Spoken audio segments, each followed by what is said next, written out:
Security is not just about the strength of our grid. It's also about the safety of our communities. And nowhere is that failure of safety more visible than right here in our nation's capital.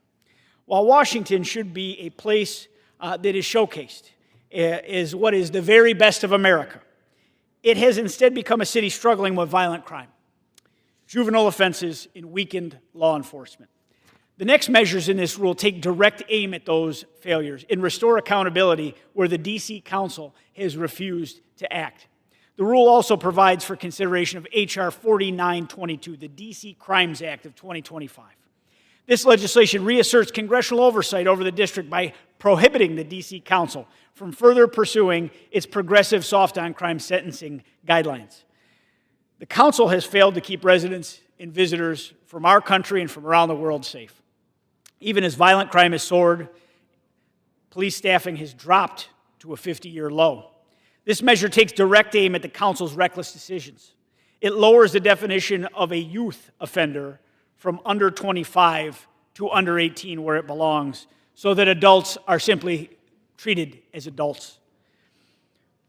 It ends judicial discretion that allows juvenile violent offenders to escape mandatory minimums, and it prohibits the Council from weakening mandatory minimums on sentencing guidelines any further.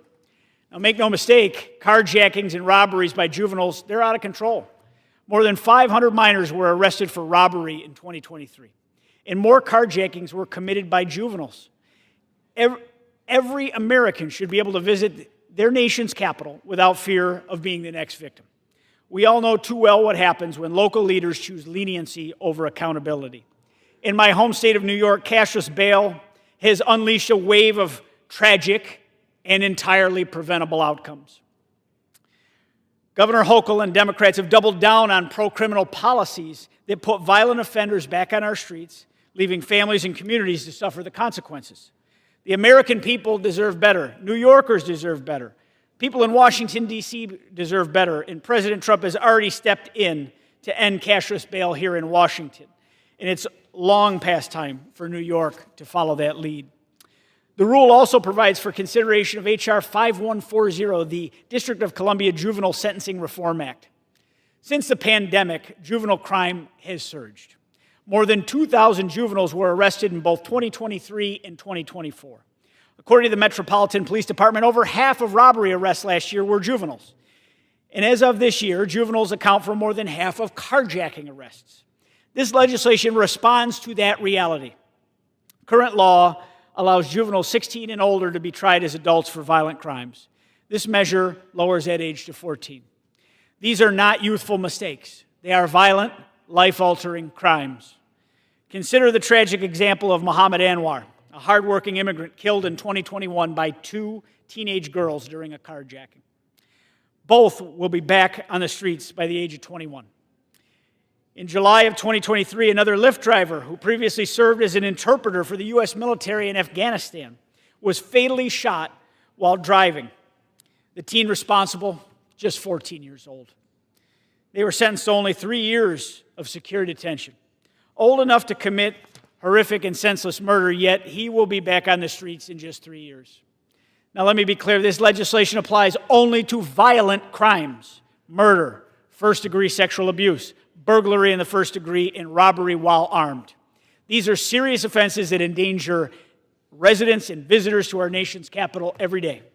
They demand serious consequences to truly restore law and order. The rule further provides for consideration of H.R. 5413, the District of Columbia Policing Protection Act. In 2023, the Council imposed a set of restrictions that require officers to evaluate a checklist of 14 factors to decide whether to pursue a fleeing suspect. One of those factors even requires an officer to determine whether anyone in the suspect's car had a chance to surrender a weapon. That's absurd.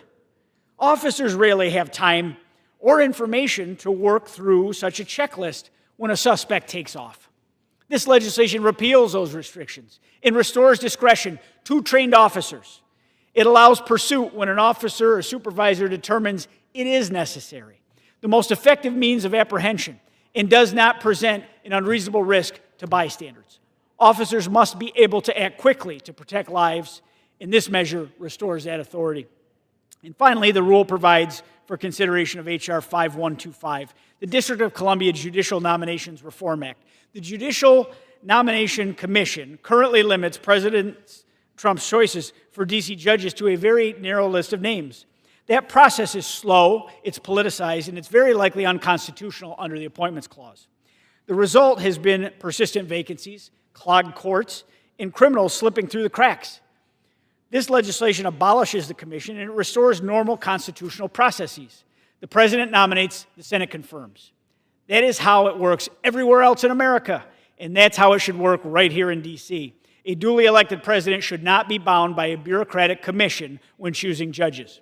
By ending this broken system, we can fill vacancies faster, strengthen courts, and ensure justice is delivered without delay. Mr. Speaker, Democrats' soft-on-crime policies have failed in D.C., just as they've failed in states like New York. These bills hold the line. They restore accountability, and they put public safety ahead of politics. I urge my colleagues to support this rule, and I reserve the balance of my time.